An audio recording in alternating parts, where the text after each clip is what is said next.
بسم الله الرحمن الرحيم. الحمد لله رب العالمين، والصلاة والسلام على رسول الله وعلى آله وصحبه أجمعين. لله تبارك وتعالى.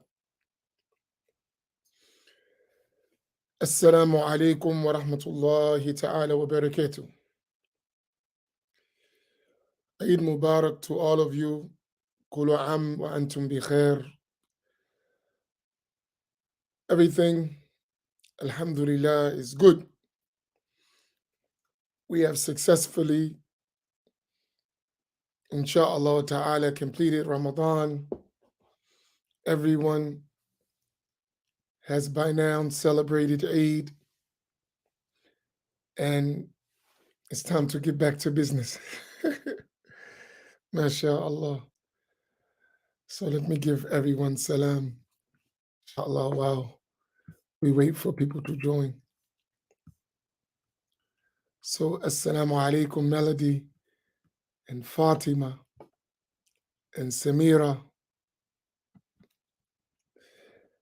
and Imam Naeem, Rosalinda, and Arakia, Karima, and Selena, and Haja Stacy, and Yuki, and Islah, and Jihada, and Safiya, Fatima Muhammad. Assalamu alaikum to you all. Inshallah, please all of you share Malika and Muhammad al-Mubdi', Tanweer, and Aqila.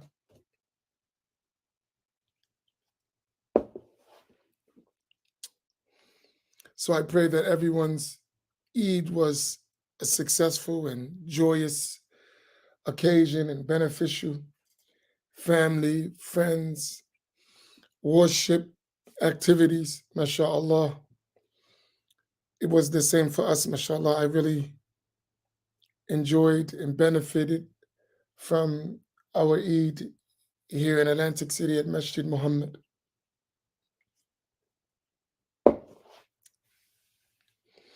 So we did Ramadan.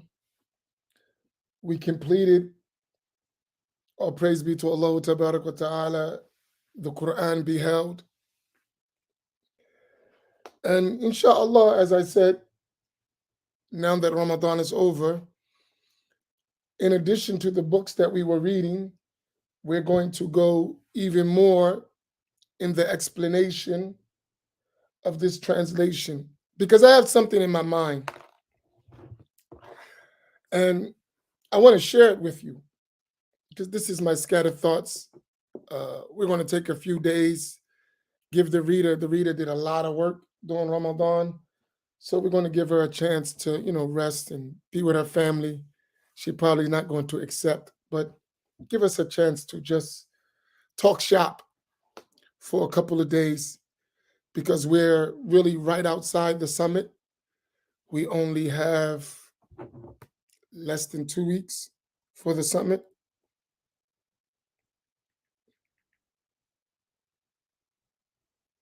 I think I don't even know what day it is no more.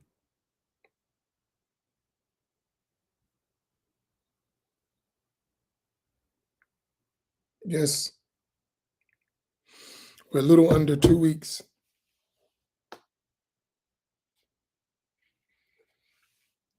So I wanted to talk over the next couple of days, the summit, and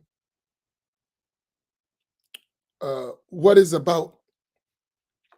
And I want to say this, and this is something that I normally don't say, nor do I like, but I understand it's necessary.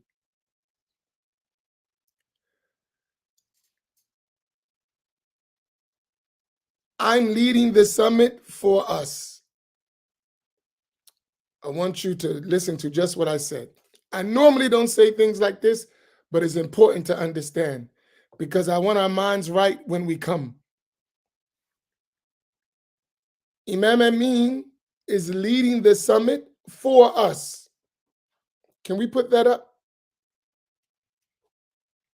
I don't want it to be mistaken. because I didn't do this before and we almost lost everything. So it's important that everyone who comes to the summit understands this. Extremely important.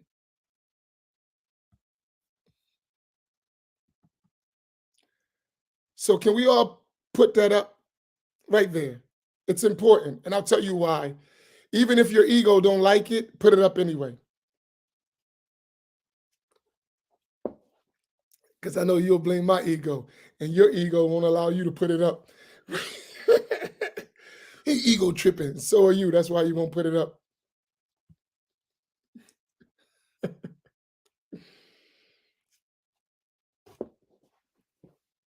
All right. So why am I saying that? Let me tell you one of the biggest problems of our people, and I'm specifically talking about African Americans now. Number one, we've been deluded to believe that we're not a people. So that's really the biggest problem. Before we get to anything else, our biggest problem that I believe is that we don't realize we are people.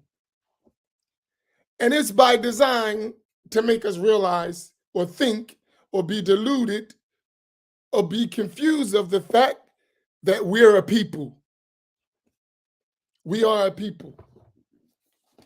And as a people, we need to think like a people, move like a people, and cooperate like a people. And all people have leaders.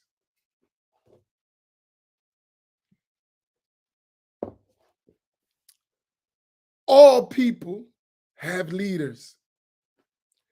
One of the biggest problems of us as a people, we refuse to have leaders. And that's why we don't go too far.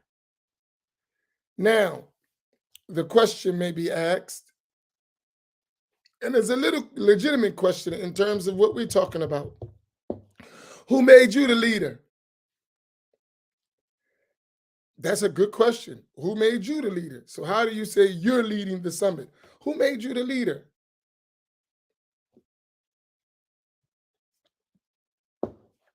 I asked myself the same question. Who made me the leader? Those who've been cooperating with me for years. Other leaders made me the leader. Did y'all hear that? How did I become the leader? Those leaders who's been working with us for years selected me to be the leader. So I was selected as a leader by our leaders. And our leaders who have been working together for years, not for weeks, not for just the summit. We've been working together for years. And they told me, you lead.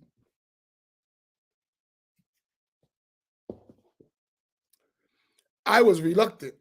I pushed others to lead. But others said, no, you lead. Hence, that's how I became the one leading the summit and the rest of our things. Not for my ego, for us. So we must have some form of leadership.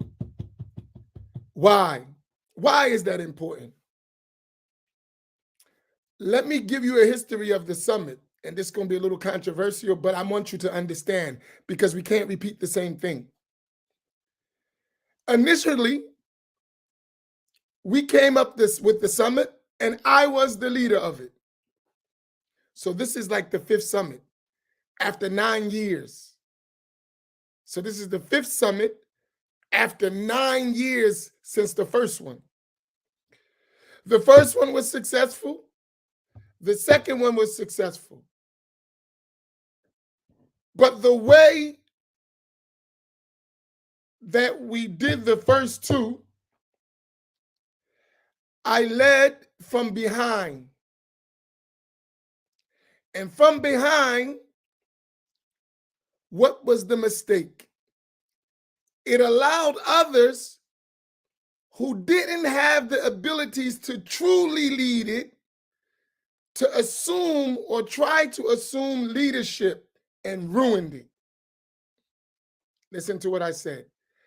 I did lead it, but I led it from behind. This is our thing. We're all together, which is the intent. So I'm not trying to be in front. We're together, all of us on the same line, no leader.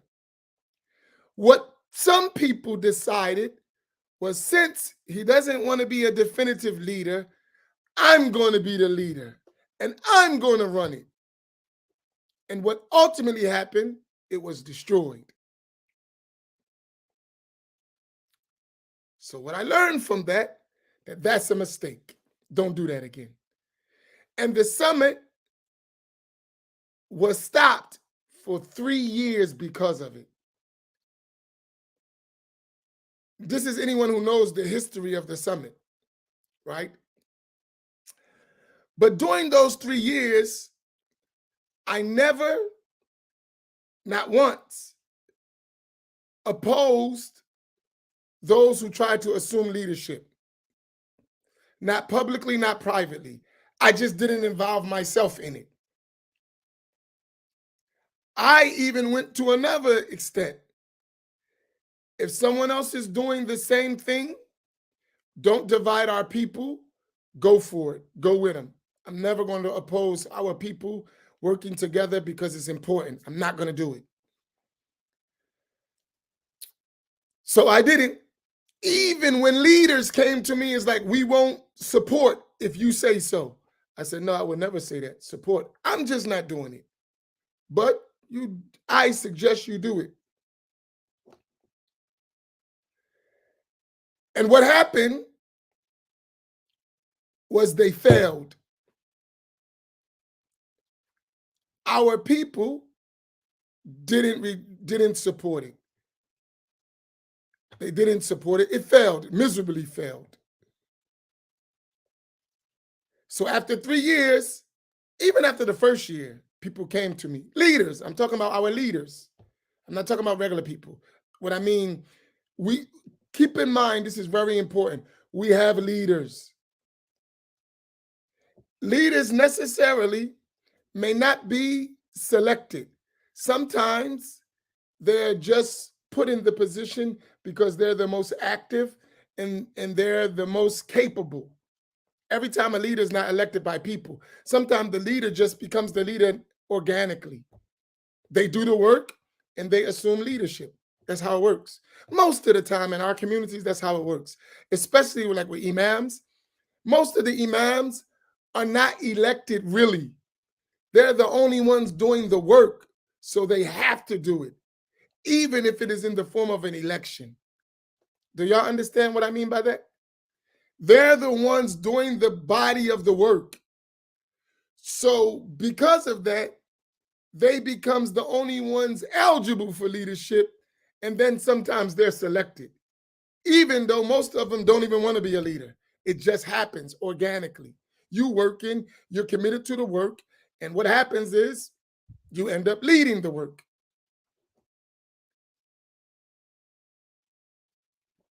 And you'll find that in the regular world, if you just do your job good with excellence, you'll get promoted. It's the natural way it usually works, especially if the other people are not working hard. The company will just need you and they will promote you. Usually, that's how it works. So in our communities, that's how leadership always develops. Somebody's working real hard, people don't want to work hard, and they get selected.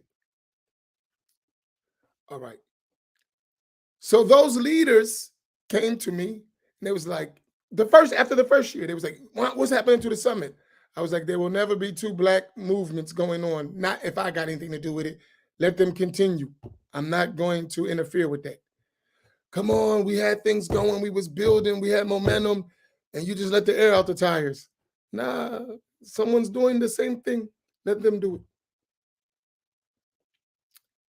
The second year, And then after the third year, they quit. And I said, okay, I'll do it. And I saw the same pattern at each event I observed. I'm a student of history. As you notice, even when we talk about the dean, I'm always talking about history. I'm always talking, because history repeats itself if you're not smart, right? So you should learn from history. And what I learned is that whoever is in the front and leading us has to really, really care about us. And has to care about us more than they care about themselves. I'm going to repeat that. Whoever's leading us in anything has to care more about us than they do about themselves. And that's a tall order for any human being. If you're serious about building us, it can't be about you. Which means you're going to sacrifice. You're going to suffer. You're going to, in other words, have to take the bull by the horns. And sometimes when you take the bull by the horns, you're going to get poked. But the one who does that work has to be like that, even if it costs them their lives and their families and their children and their wealth and everything that goes with it. Whoever's in that role, that's what you got to sign up for. If it's ever just about your comfort and your joy and pleasure, you're not the one. You have to be willing to give everything for our empowerment, our upliftment. If you're not the one. Even your life, whoever that is, right? And you're going to be tested. Trust me, you're going to be tested. You can't be one of those people when we make you uncomfortable, you quit. When you make us uncomfortable, when we make you uncomfortable, you quit. Because you know what the nature of our condition is? We're going to make you uncomfortable. Count on it. We're going to give you a headache. Count on it. We're going to undermine you. Count on it. We're going to sabotage. Count on it. But you must be able to overlook all of that, pardon all of that, forgive all of that, and keep going. That's your job. That was the job of the Prophet sallallahu alaihi wasallam. So whoever is doing that, no matter who it is, for us, that's how he has to be. All right. Let me go back to the point I was making. So when I said I'm leading the summit for us, I'm telling you, I don't like all those things I just said, not for myself or for the others, but I do realize it's a reality, right? I do realize it's a reality. And I'm mentally, physically prepared to go through all that so we can win. I'm mentally, physically, and emotionally prepared to go through all of that so we can win.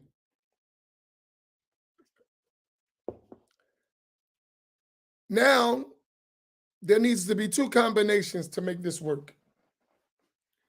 There needs to be one side from the leader. There needs to be one side. You have to be relentless. You can't stop. You can't sleep. You have to work all the time, day in, day out, no excuses. Failure is not an option. That's how you have to be as the leader. Failure is not an option. As for those who are supporting that leadership, You have to trust that leadership. You have to support that leadership, and you have to be loyal to that leadership. 3 things: trust, support, loyalty. Can we put those 3 things up? Trust, support, loyalty.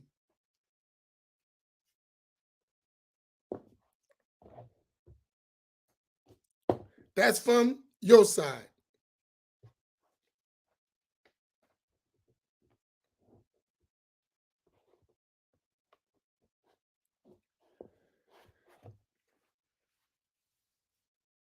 From my side, since I'm the one out front, I'll take that. And eventually, if somebody else want to be out front, you're welcome. But you're gonna have to do what it takes to be out front. Right? You're gonna have to be willing to take all of it and do all of it. And as soon as we get someone who's ready to do that, I'll put my car in reverse and I'll be trustworthy, supportive, and loyal to whoever's doing it. Right? So I'm not like, hey, listen, I'll put my car right in reverse, get right behind you, show you trustworthiness, show you support, and show you loyalty. I'm good at that from my side. But here's the catch. So just because I know it's always aspiring leaders, you can't be under nobody else's thumb. You have to be an independent thinker for us. If you working for somebody else trying to lead us, that's not going to work. Can we put that up? If you're working for someone else, meaning you're following someone else trying to lead us, that's not going to work. That's what we call you're getting ready to sell us out. Put that up. If you're following someone else trying to lead us, that will not work. Please put that up. That needs to be understood. I'm not saying you can't take advice for someone else, but if someone else is making your decisions for us, you're not our leader. Forget about it. Oh no, we're not going for that.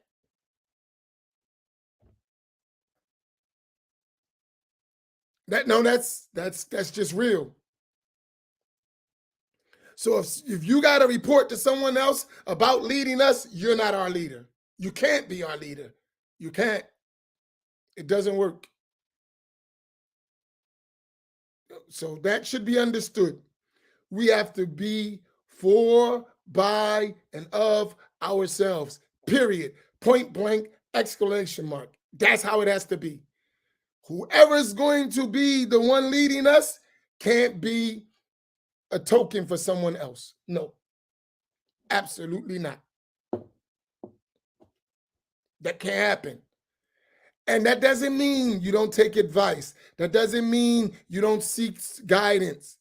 But you have to be an independent thinker for the betterment and the upliftment of our people. That's how it has to be. And if someone else is leading you, you can't be like that. You can't. It's not going to work.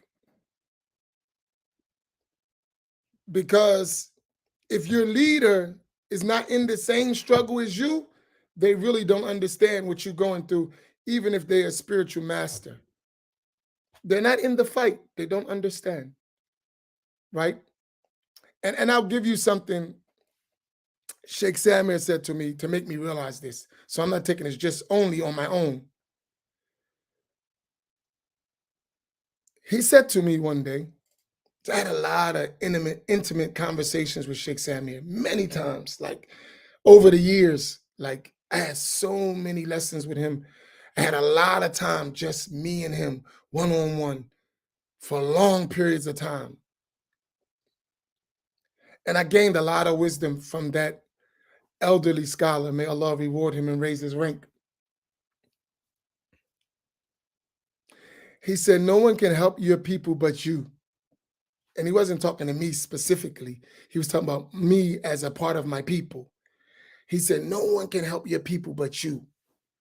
You know why? He said, no one understands your people but you. Y'all live it. We visit. We talk about it. We can give you guidelines, but it's up to you to take those guidelines and apply them to your reality. And I never forgot that because he said it so straight. He was like, listen, I can't do that. You got to do that. He was honest. He said, I cannot do that. I cannot. I can come help you. I can teach you. I can be there to supply you whatever you're missing, but you have to do it. You have to do that.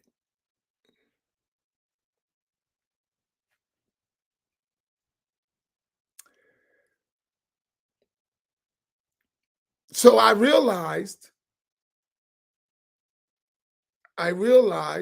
that that's something we have to do. And let me explain something to you. I'm going to give you that example. You know, our Salafi, we say Wahhabi, but I want to get the point so we don't deal with sensitivities. Our Salafi brothers, African American brothers, themselves, after 30 or 40 years, finally learned that. If any of you remember them for the past 30, 40 years, everything was what the scholars of Saudi Arabia said, or Yemen, or Egypt, wherever they drift off, got us all divided, fighting each other. We follow the Saudis. We got a Yemen sheikh. Now we went to Egypt. We got some Egyptian scholars. They went through all that stuff, right? After 30 or 40 years of mass confusion and fighting and not supporting one another and going against one another, they come to the realization as a group that, hey, nobody got our best interest but us. They did.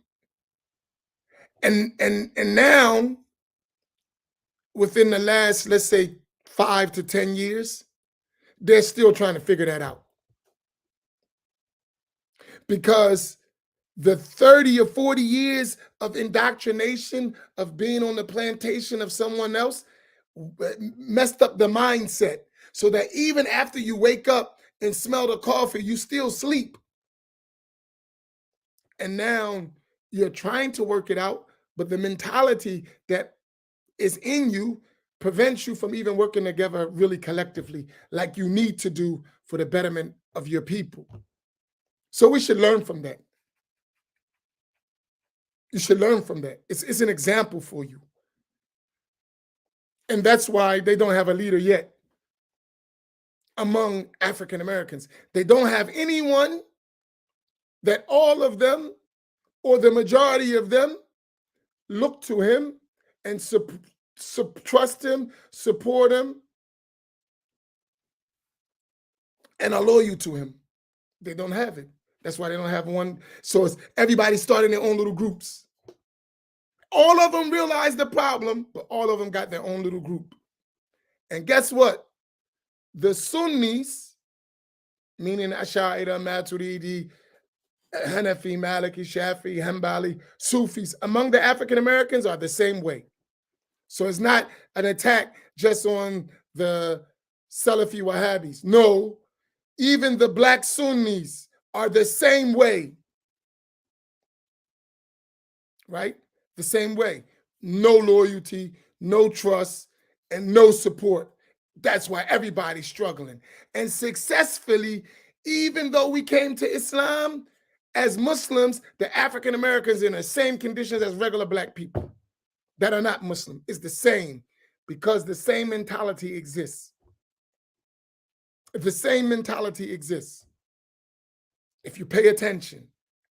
Now, the one who doesn't want to pay attention, wants to be deluded, going to keep repeating the same process. And I'll give you a test for you if you don't believe what I'm saying. I want you, every one of you, because it's an important history lesson, to go listen to African Americans from 1954 to 1975. 1954 to 1975. So we don't make it too long. That's a 21-year span, right? 21-year span for African Americans is a generation. A 21-year span is a generation. Do y'all realize that? For African Americans, Black people, African descendants, whatever, I forget all these terms we got for each other. Y'all know what we're talking about, us, right? Do you realize that 20 years for us in terms of movement is a generation? Do y'all realize that? Let me see how astute you are with history.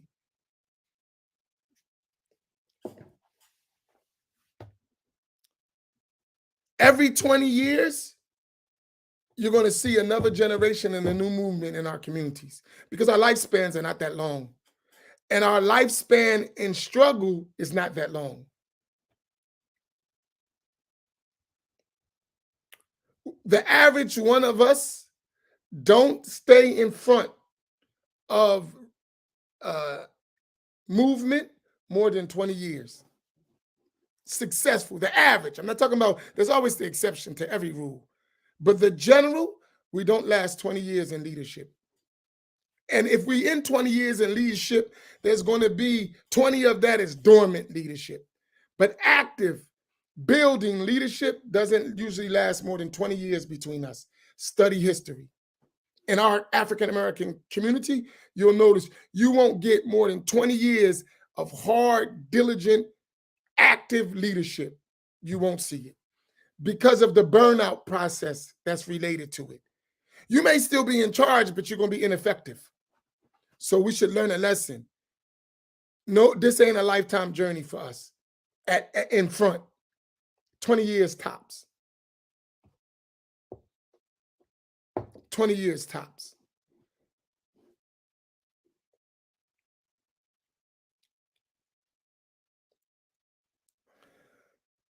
So just to give you an example, if you take two of our great leaders of our modern time that were the most influential, you would have to say nationally and well known to everybody, it's going to be Dr. Martin Luther King Jr. and Malcolm X, no doubt, in this recent time, right? If you study their lives, none of them last 20 years, neither one of them. Study their missions, study their work. They didn't last 20 years, neither one of them. The civil rights struggle, 1954, he died in 1968, right? And actually, his real work was 1955 to 1968. That's 13 years. Malcolm X came out of prison 1952. He died 1965, 13 years. It's not long. And it's quick too. And I think about it. I've been the head imam at Masjid Muhammad for 13 years. You know how fast? I feel like it was yesterday. So 13 years is quick. 20 years is quick.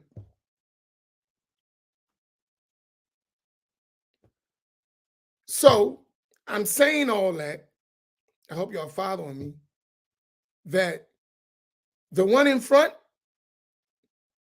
has to realize that you don't have a lot of time. And the ones who are in the position of being behind needs to say this, hey, I have to be trustworthy. I have to be supportive. I have to be loyal because we ain't dealing with a lot of time. We understand this thing gonna be over in a couple years. It's got to go to the next generation.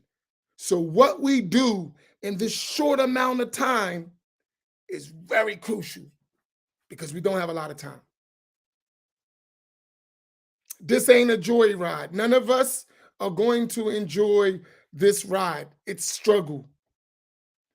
Even within the struggle, there will be joyous times, but most of it is going to be all work and struggle, because the fact that we didn't realize these things as a collective, we have to always start from the beginning again.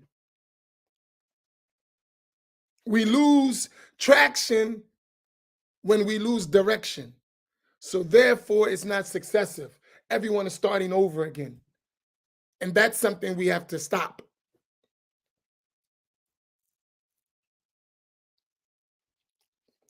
So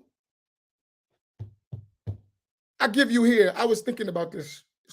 And I talk to leaders. So when I say something, a lot of times I'm speaking and I could name groups and individuals. I just don't. Because sometimes these are private conversations between us leaders and people realizing we dropped the ball, we fumbled.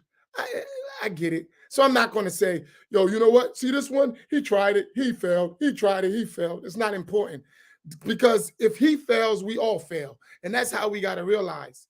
No matter how successful individually we may be, if we're individually successful and we as a people keep failing, we're losing. Because you as an individual are weak.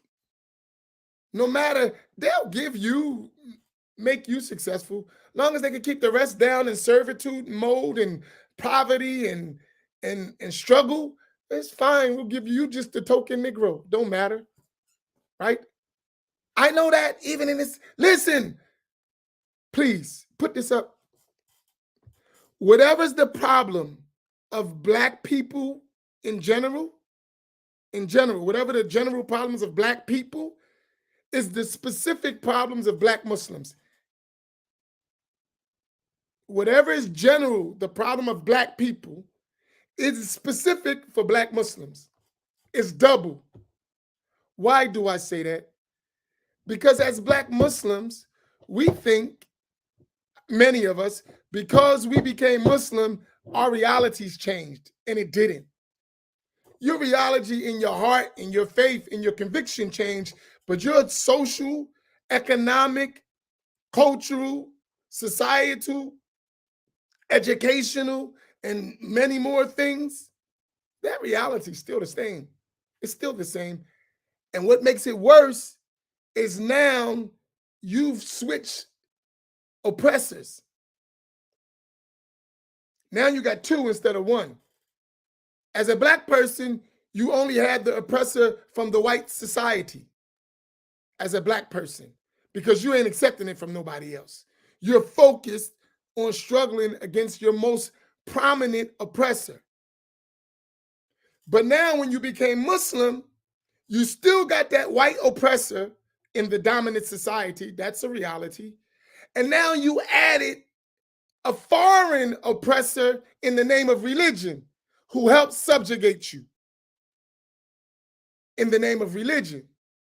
So you're not leading in your regular society because of the white domination.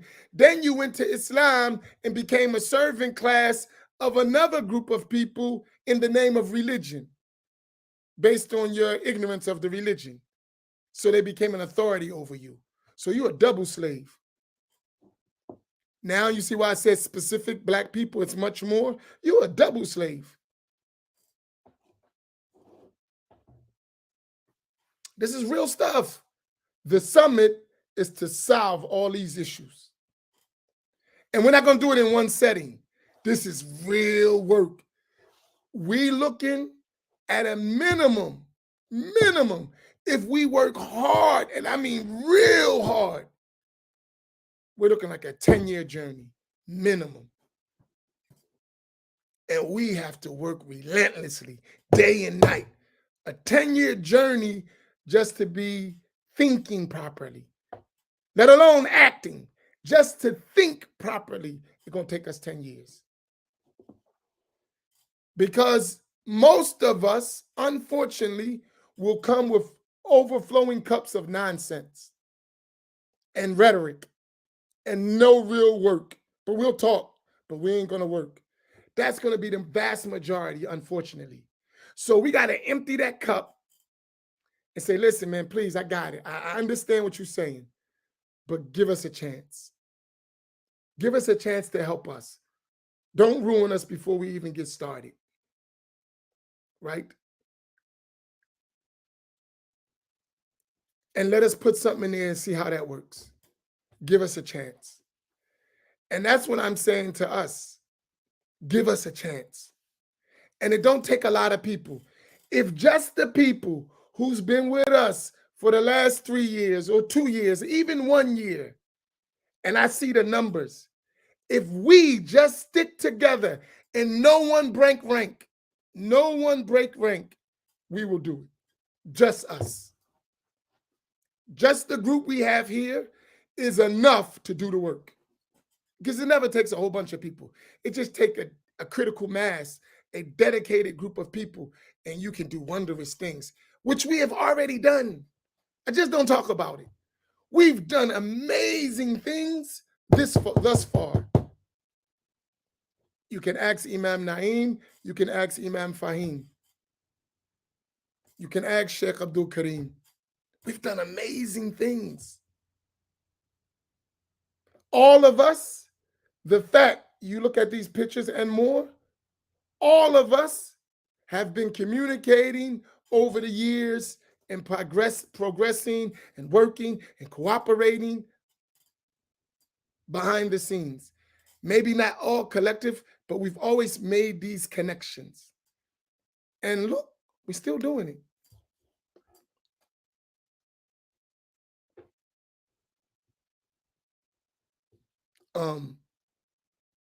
So getting back to my original point. So everyone who's coming, keep in mind that I'm leading it and I have a direction. What I need from you is cooperation. That's it. Share me your bright ideas. Definitely share them. Allow me to implement them with your counsel. Don't you do it. And if you see someone coming to the summit trying to sell you their goods, reject it and let me know. If you smell someone trying to do their own thing outside of the collective goal of the summit, which will be clear as the sun on a noonday, on a bright, or the sun or at noon on a clear day, it will be understood. I'm very vocal. Don't worry. Everyone will know the same thing. Trust me. Don't fall for it. Do not let us divide us. Put that up, please. Do not let us divide us.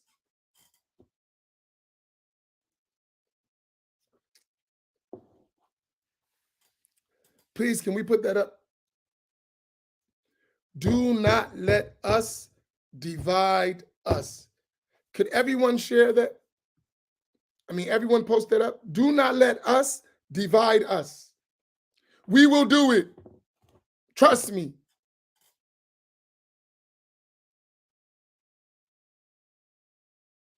That's your job.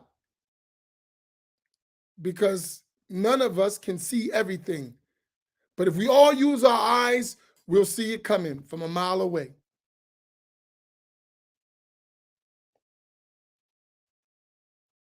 Do not let us divide us. This is our opportunity to do something for ourselves. Don't let someone from among us destroy what we're trying to do for us. And I'm telling you, it happened before. Alhamdulillah, Allah returned it back to us.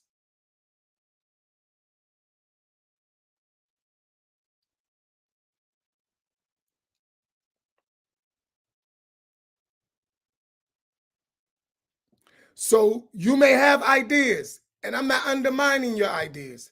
I'm not belittling your ideas. I want to hear your ideas. But what you have to do when you bring those ideas, trust me, allow me to strategically figure out where those ideas fit in the whole of what we're doing. Do you understand my point? I need you to trust me. Anyone knows me, I've never betrayed no one in my life, ever. That's not my style. If I disagree with you, I'm going to tell you I don't agree with that. I'm never going to betray nobody. I just don't do it. It's just not my style. Anyone who knows me know that about me. Some people don't like me because of that. I got principles. I have principles, and I ain't breaking them for nobody. I don't care who you are. That's just me. That's just the way I'm built. That's the way I'm cut. If I don't agree with you, I'm not afraid to tell you face to face. That's just, and it ain't going to be personal. Listen, man, I'm not feeling it. But if you can convince me, go for it. I'm open for dialogue and debate and even argument if you want. I'm good with it. But if I don't see it, I'm going to tell you, now I don't see that. Straight up. But then I'm also going to watch your work. I'm going to watch your work because you may make it work. I may be wrong. But I'll fight you tooth and nail if I think you're doing something harmful. I don't care who you are. I'll fight you tooth and nail if I think you're harming. That's how it go. And I'm ready for it. I'll take the smoke. I'm good with it. You know, I'll take it because I want us to win. And we're winning. We are winning. The fact that we've been doing this for over 3 years now, every day, daily, straight, programs, building on every front, we're successful. It's small compared to what work we have to do. But it shows us that we can do it. We can do it. It just takes time. It takes work. It takes some effort. It takes some struggle. It takes vision because everything ain't instant gratification. Sometimes you got to go through the valley to get to the top of the hill or the mountain. It just go with it. Right? It happens. And all of us who are the leaders of the summit, meaning the ones who are going to be presenting, we all understand that. We still working it out, but we understand exactly what I'm saying. Because all of us are old and tired. But we haven't prepared our youth well, so we can't even give them the ball yet. Because that's the ideal. Let me tell you my ideal. My idea, with this. Within the next 10 years, when you look at this summit, it should be a bunch of young people, 25 and under. And elders supporting them. That's my vision. When you look at the summit in 10 years, all these faces that you see from 70 to the early 20s, we only got one person that young, 24 years old, 25. In 10 years, all of them look like that. And the elders are there as guides. They're not out front anymore. They're just there to guide and to advise and to use their wisdom to help the next generation carry it on. Right? That's where we have to be.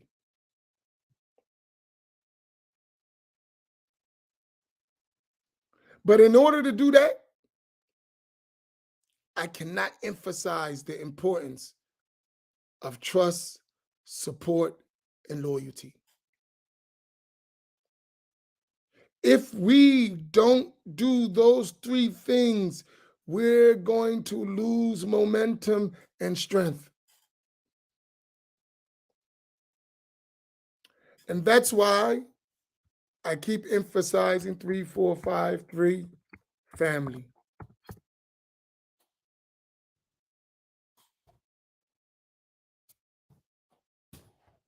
That's why I keep emphasizing that. So when someone's like, I ain't 3453, all right, then we just know, welcome. You're not, but we ain't counting you in this process. If you don't understand that concept and you're not really committed to that, you always welcome, but stay over there a little bit. We gotta watch you. Right? Because the concept is the deen, right? But it has other aspects to it, right?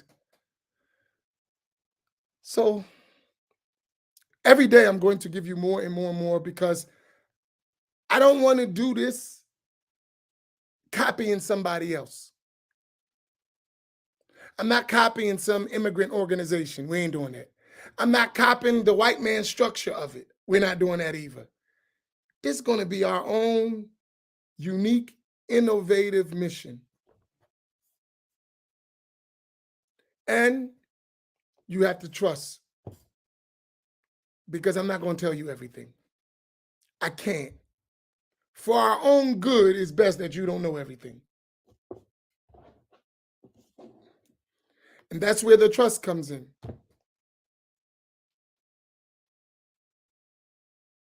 And the support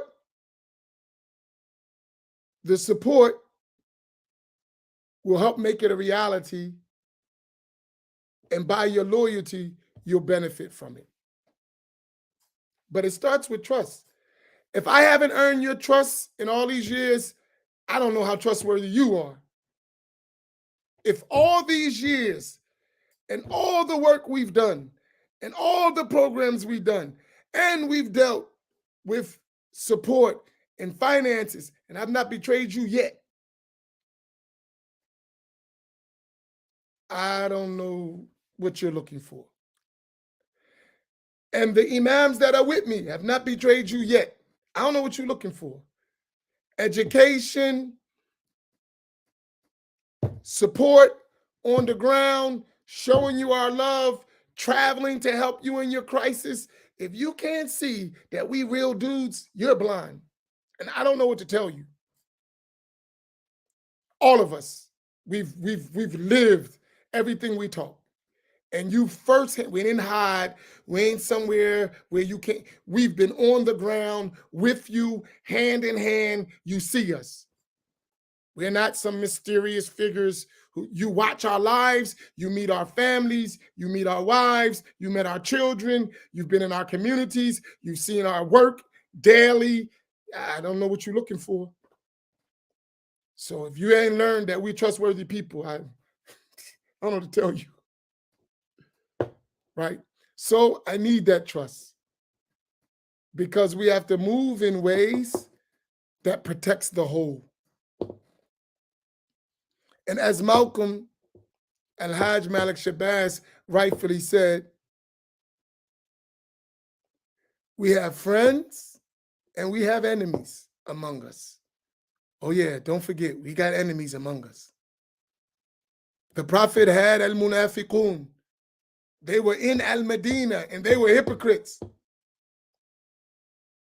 And if you remember the Islamic history, they went out for the battle and those hypocrites took a whole part of the army back and left them standing.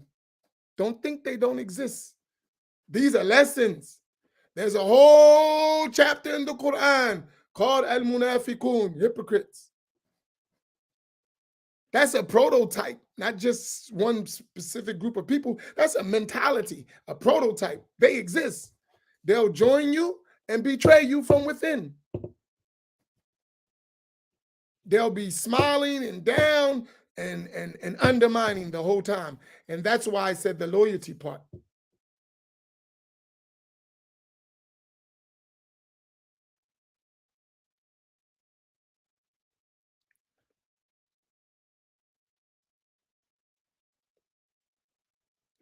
You know, I was talking to the mayor, well, I was listening to him, I was on the program with him, the mayor of Newark, Ras Baraka. And he was talking, he said something about our mayor here, Mayor Marty Small, right? They're like two powerful black mayors in in New Jersey, and two of the most influential cities in New Jersey, Newark and Atlantic City, New Jersey. And he said something that was so strong. He said, listen, because somebody was trying to undermine our mayor. He said, you can't do that with me. He said, that's my partner and I need him. So don't think you're going to come to me behind his back and undermine his work. That will never happen. Whatever I say in public about him or against him, I'm going to say that in private. It ain't going to change. There'll never be a private conversation between us two that he don't know.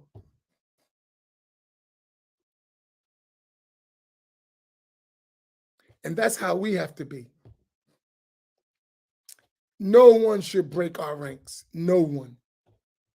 Not even those among us. No, absolutely not. And the way you do that, I'm going to tell you, this is what I learned from my teachers. Whenever someone come to you and they got something to say, what we're doing and how we ain't doing it, stop them. Say, hey, guess what? These brothers are accessible. Let's call Imam Amin. In fact, not call, let's go physically, face to face and see Imam Amin. Let's sit with him and you tell him all that stuff. Don't tell me. Do you hear what I said? Someone comes and says, no, stop. Stop right there. Our brothers are accessible. Let's go take this to Imam Amin directly. Let's go sit with him and you tell him that. Don't tell me. I don't even want to hear it. You got something to say? Come on, let's go see him. I'll go with you. Come on. I want you to sit and tell him that. It don't gotta be you're so bright idea and it's for our benefit. He needs to know. Go tell him. And I'm a witness that you told him. And if it works and it's a good thing and he rejected, I'm a witness why he rejected it and if he let us down, because if he's doing something wrong, we're protecting him. That's how we should be. We don't want him to fail, because if he fails, we fail. So let's take it to him. No backbiting, no double talking, no gossip mongering, none of that stuff. Face to face, man to man, woman to woman. Let's do it. That's how we have to be if we're going to win. And I'm not saying I can't be wrong. I'm wrong all the time. That's why I need your loyalty and support. So when I'm wrong, you be like, hey, you driving a car off the cliff. That's how we have to be. That's how we have to be. Because I'm going to ask a lot of you. And I'm going to give a lot of myself. And I'm going to have, inshallah, those other leaders, I'm pushing them as well. We're going to be working hard. The summit, as was last year, and we've done it. We did everything we said we were going to do within our capacity, because capacity means something. I would like to have more capacity. I just don't, because we don't have enough support. But if I had the capacity, I would do much more. But the support don't match my enthusiasm or my aspirations. The support don't match. So I only could do what I could do.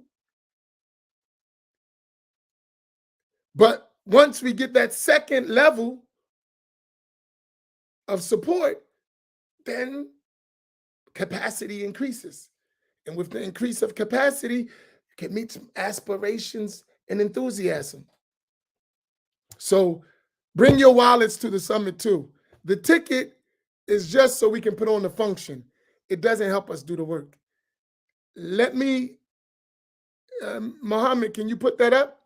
The ticket just helps us put on the event. It doesn't help us do the work. I think we need to understand that. So the ticket that you're getting is helping us put on the event. The ticket sales don't put on the event. It just lessens the cost of the event. Sometimes we need to understand these things. It costs a lot of money to do this stuff. and we don't get it. That means there's a lot of sacrifice to do the event. But the work we need to do post summit needs more support so we could have the capacity to deliver on what we're talking about. So you must bring your wallet. You must bring your checkbook. You must bring your credit cards. You must bring your treasure that you got buried in the backyard, or some of it, because we actually have to do the work. Other than that, it's just rhetoric. Good talk. We're inspired for the night, for the weekend. We enjoyed ourselves, but we ain't built nothing. We need capacity, which is conditioned on support, right? And then after that, you still have to work.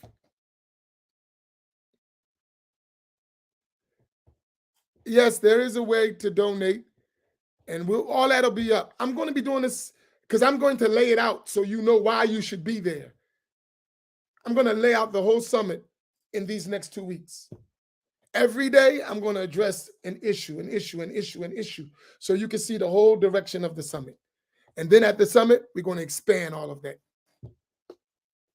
So share. You're going to get the highlights of the summit every day, all the way up to the summit. That's all I'm talking about.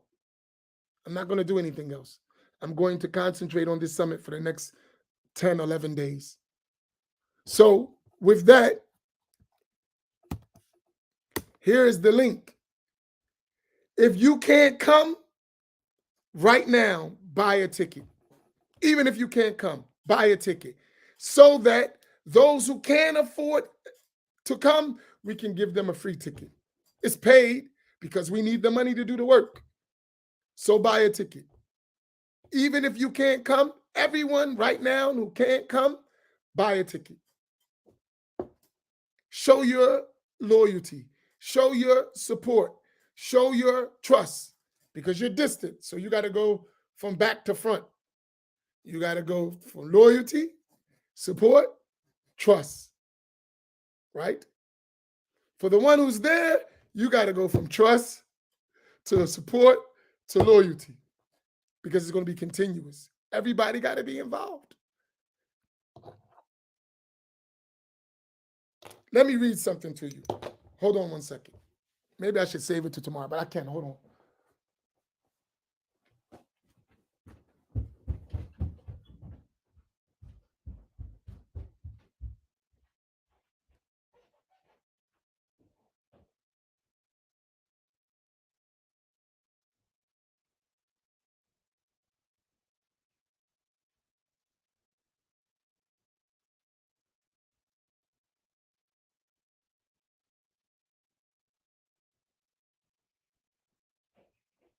Allah.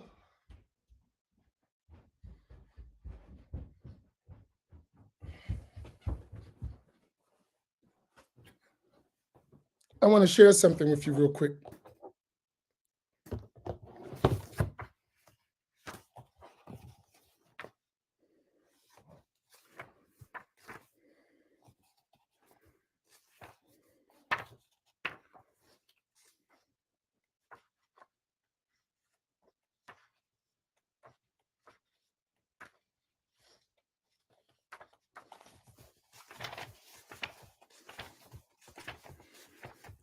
Give me 1 second. I might have to wait till tomorrow, but maybe not.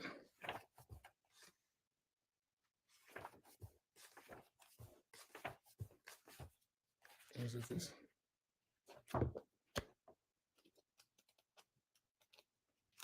Okay.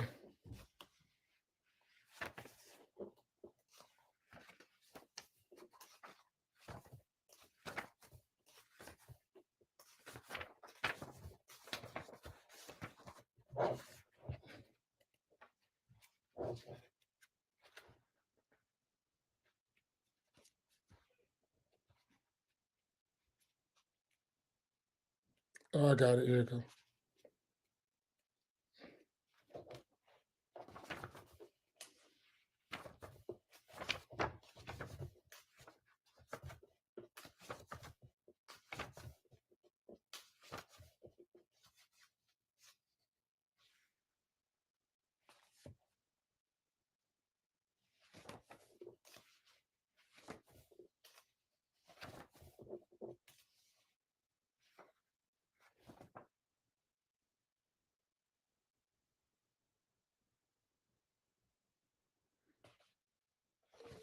Here was something when Malcolm X said, when he was doing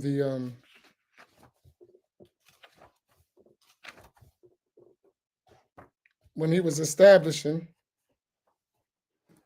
the Organization of Afro-American Unity, right? He said something deep in his opening discussion about that. He said, so this is our first objective, and all we need is your support. Can we get your support for this project? Very important. All we need is your support. Can we get your support for this project? To me,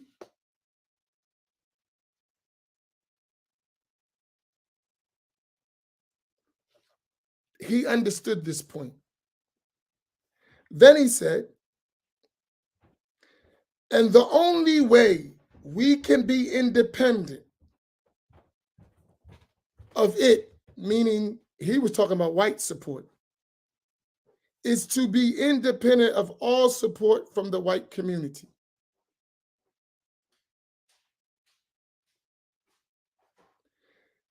And remember, I told you, if our people report to someone else, they can't lead us. Look what he said. No organization that is financed by white support can ever be independent enough to fight the power structure.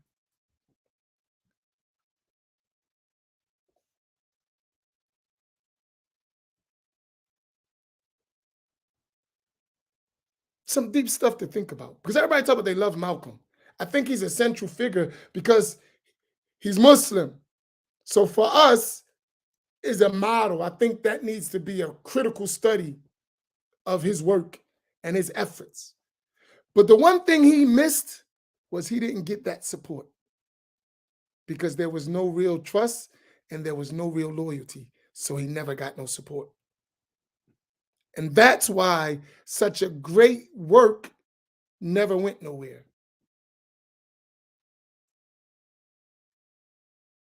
Imam Naim, are you there?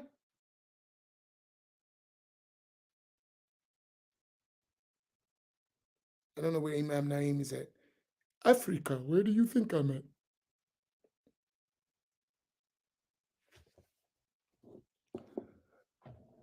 I don't know. I got to save this link. But Samira, do you know where that link is that y'all had for the letter that Al-Hajj Malik Shabazz wrote to Tariq Ramadan's father? Remember that letter? I keep telling Imam Naim, I got to preserve that letter. It's so essential to understanding what we have to do. To give you a highlighted. I don't know where they at.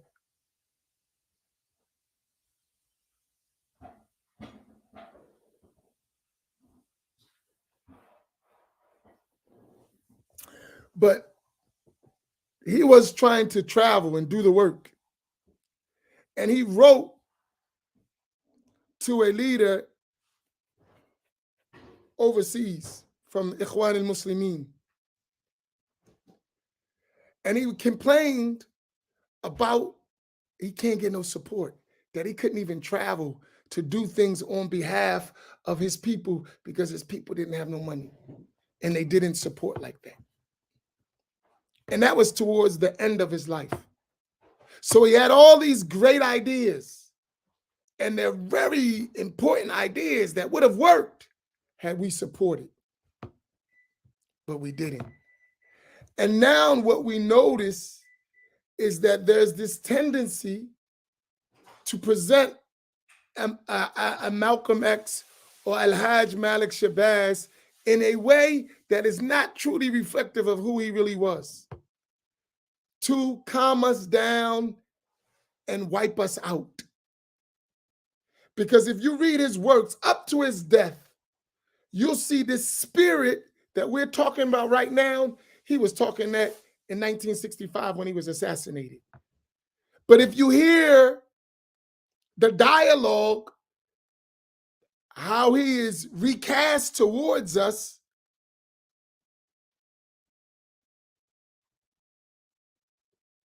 it's nullified everything he was talking about. And that's why we don't do it. So if y'all have any quick questions, I'll take them. I took enough of your time. Thank you for indulging me. But tomorrow I have a lot to talk about, right? So I'll take any questions you may have. But let me put this link up. If you're not coming, still, please, I ask you to show us your support. Show us your support. Buy a ticket. If you can't afford a ticket, donate a kid's ticket. Donate whatever you can to this work. We need to make this successful. And trust me, we're going to have our challenges. I'm prepared for that. We're going to have people, oh man, this is all game. This is all, that's going to exist. It's life. It's a part of it.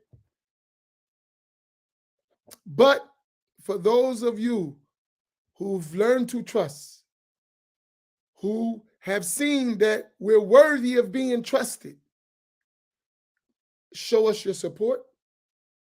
And once you show us support, I'm going to ask for your loyalty because I'm going to call on you to work. It's not just one aspect. We don't just want your talk. We don't just want your money. We also want your work. We want your heart. We want your soul to get this job done. That's what it takes. It's not just, let me talk about it. Let me throw some money at it. Nah, you got to actually work too. That's the loyalty part.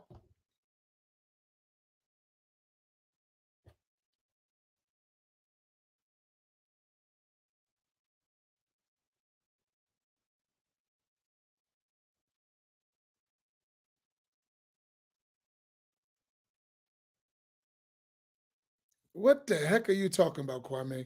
I had the slightest idea. Please, so I don't misunderstand what you're saying.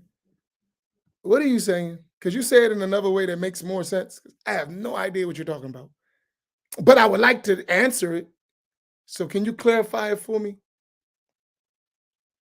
Matter of fact, if you can't do it, I'll invite you on to speak. Because I may be misunderstanding you. Let me give you a quick opportunity to express yourself. Because I love you. And if you're saying something about me, you can say that to me. So I may be misunderstanding you. But we're going to start right here.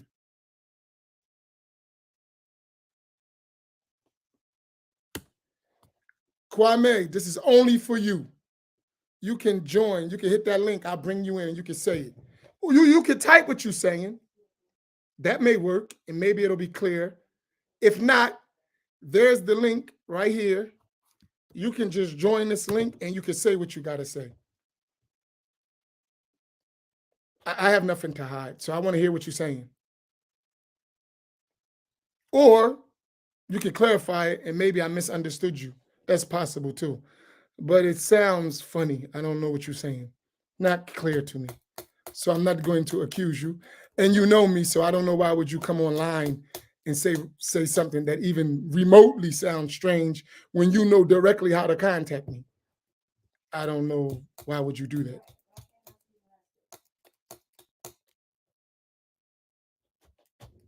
So pick whichever one you want. But go ahead. All right, let me answer the question.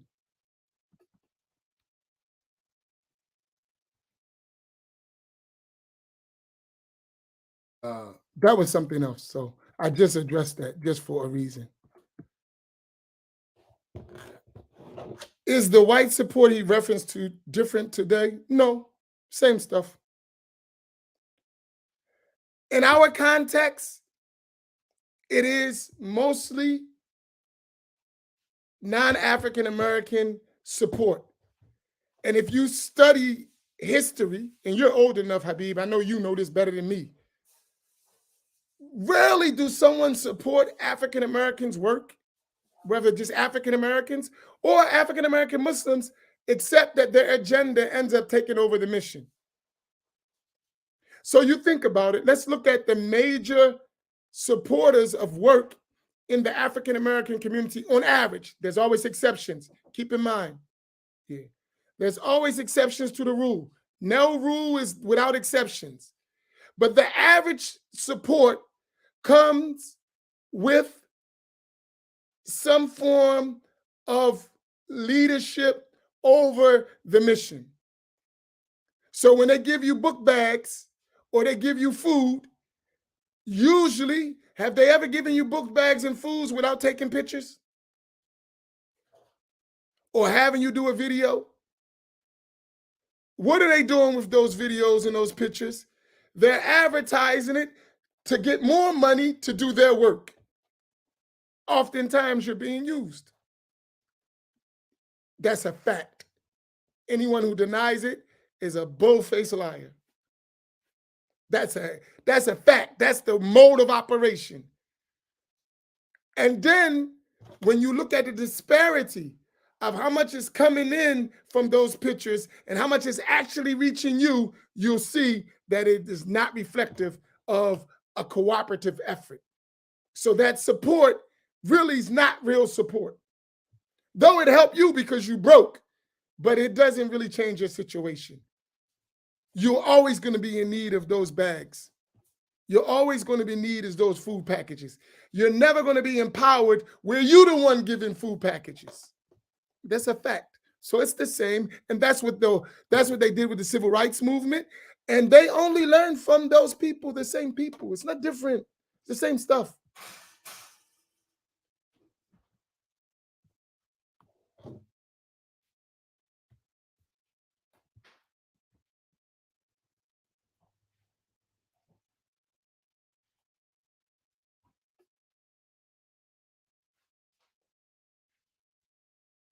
Okay.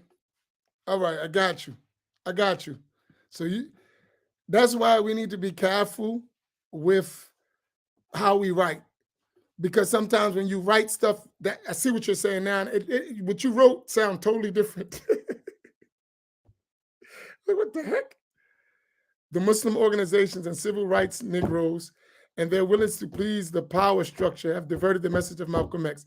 His message is watered down as though he was fighting or struggling within the confines of the civil. I see what you're saying. Yeah, it didn't come out. It didn't come out the way you said it. I got you now. It sounded like you were saying that I was doing something. May Allah reward you. But listen, I'm accessible. I love to talk. So if you disagree with me, you can contact me. You can come see me. I'm open for that. If you got good, if you really mean well, and you really serious, I'm always open. Right?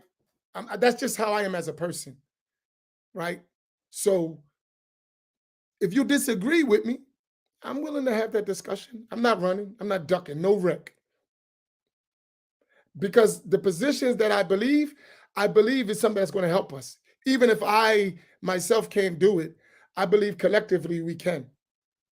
So I really believe what I'm talking about, and I live it. I honestly believe this is what we need to do. And if I saw others who were actually doing it collectively, I would join them. I'm open. I'm down.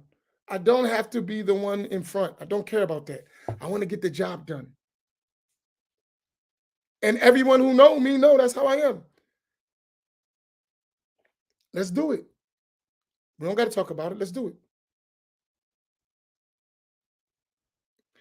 The family of 6, I believe, but I'm not sure. I need to check. I believe someone did it. Someone told me they did it, but I personally myself didn't see it. I have to check because I didn't get I can find out today and let you know tomorrow. But someone told me they were doing it, and they said they did it, but I didn't see it. So I won't mention the person, but they told me they did it, but I didn't check it yet. I can find out for tomorrow. I'll find out. I'll let you know tomorrow morning. Is there any other questions?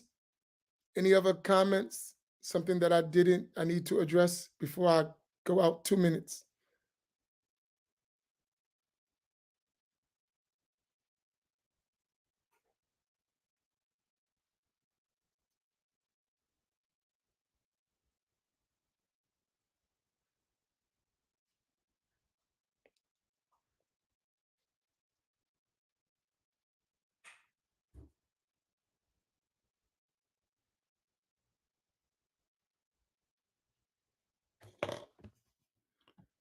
What StreamYard for? In terms for us, is to get the message out and to teach. Basically, we teach. My whole thing, so you understand, is really to teach us the knowledge so that we learn. Because I think education is the key to us empowering ourselves as a community, as a people. So the StreamYard is where we do our classes, where we connect with each other, when we can't be together. Preferably to be together is the best, to meet face to face. Because online it could be all smoke and mirrors. But when you physically meet each other, you get to, we have the saying, do you feel me? If you meet me face to face, it's different from watching me online. Because I could be just talking junk. I could be full of it. But when you meet me physically and be with me and see what we do and see how we live and meet my family, meet my children, meet my community, meet those who are like us online, it's a whole nother story. That's a big difference. When you see sincere people and you with them face to face, you see a difference. You'll see it. You'll see it. Listen, even our enemies who don't like us because we are Sunni, Ahl Sunnah, Ashari, Maturidi, and we straight with it. They don't deny our sincerity. They don't deny that these are good brothers. They just don't like what we teach. But they ain't talking about us personally. Like all that Ashari stuff, they're always against the Wahhabis, and they mad at that. As an individual, no. These dudes are stand-up dudes. They know that. Even our enemies know that.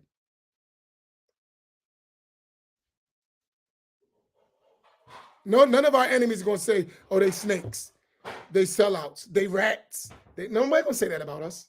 Period. That's not our position. They just say they Sufis, Asharis. We don't like them because of that. But as a person, oh, these are stand-up dudes, no doubt. So that's StreamYard can't give you that. You got to be face to face on the ground and see how we really are. You can't get that on the internet. You can't get that on the internet. You're going to see when you meet us, any of these imams, face to face, you're going to see we're the same people we are online. It ain't no guy hiding behind comments. Nah, we don't live like that.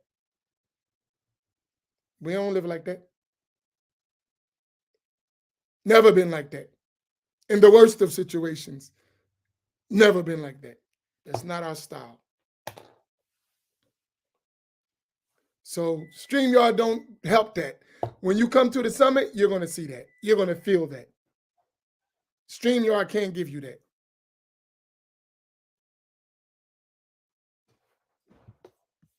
Right? So, but StreamYard can teach you. We can learn. We can educate. But there's nothing like being in suhbah, being in companionship with someone.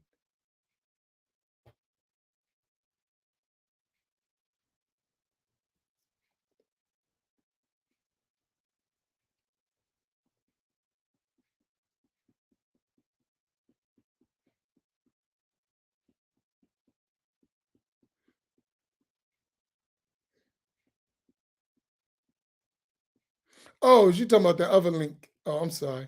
See, the comments come late. I think they are. Sorry. All right. All right, Barakallahu Bikum. All right, we'll see y'all tomorrow. Every day, so be tuned, spread it. Every day, I'm going to touch on one aspect of the summit, all the way up to the summit. So lastly, I got you, Kwame. We need to talk. Let's get it done. I'm sorry, that's the wrong link. I'm sorry. Forget that link.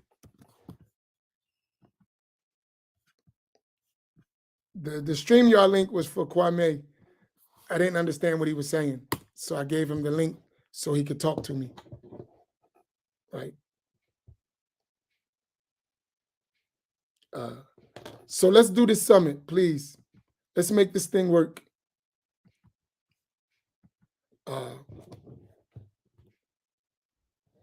It's already going to be packed, but let's pack it more. Let's get it busting out the seams, right? It's already well attended, but it ain't enough. We have a lot of people to reach all over the country, so we need to be more diligent. So I'll put the link one more time. All right, I gotta go. Inshallah, I love y'all all. Listen, we had a saying in the slammer, the university, in the dungeon. You know, we used to get in trouble a lot. Young knuckleheads don't know no better, right? Everything was militant and rebelling and fight the system without wisdom, right? But we had a saying. We had a saying. Steel sharpens steel, right? Steel sharpens steel.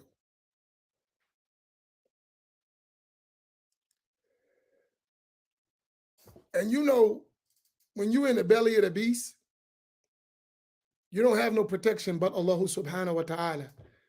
I'm talking about if you really in the system.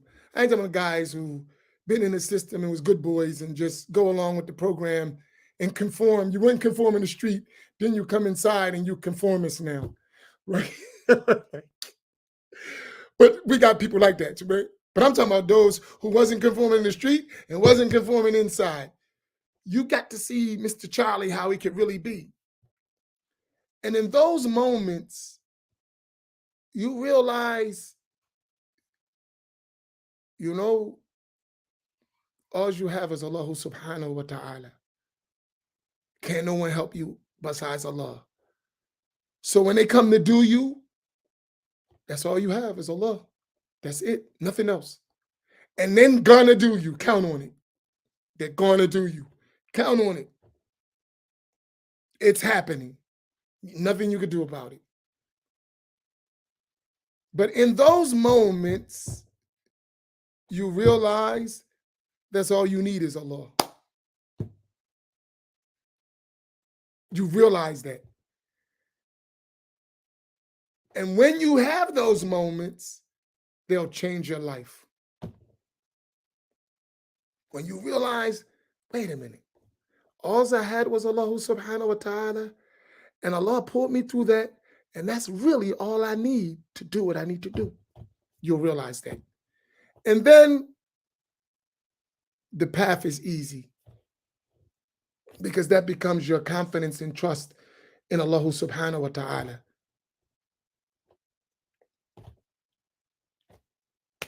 So let's be still sharpening steel. All of us be able to endure. We're going to be at levels of that, but all of us, let's endure. Barakallahu bikum. Eid Mubarak. Kulu am wa antum bi khair. Inshallah, we'll see you tomorrow morning at 7 o'clock. Barakallahu fikum.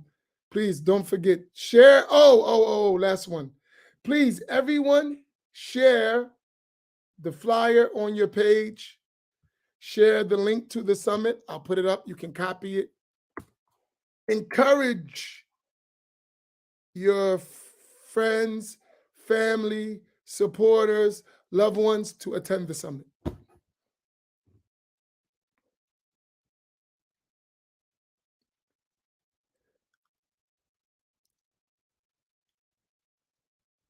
We need to unify ourselves and build. We have to do that as a collective effort. Barakallahu bikum. Wassalamu alaikum wa rahmatullah.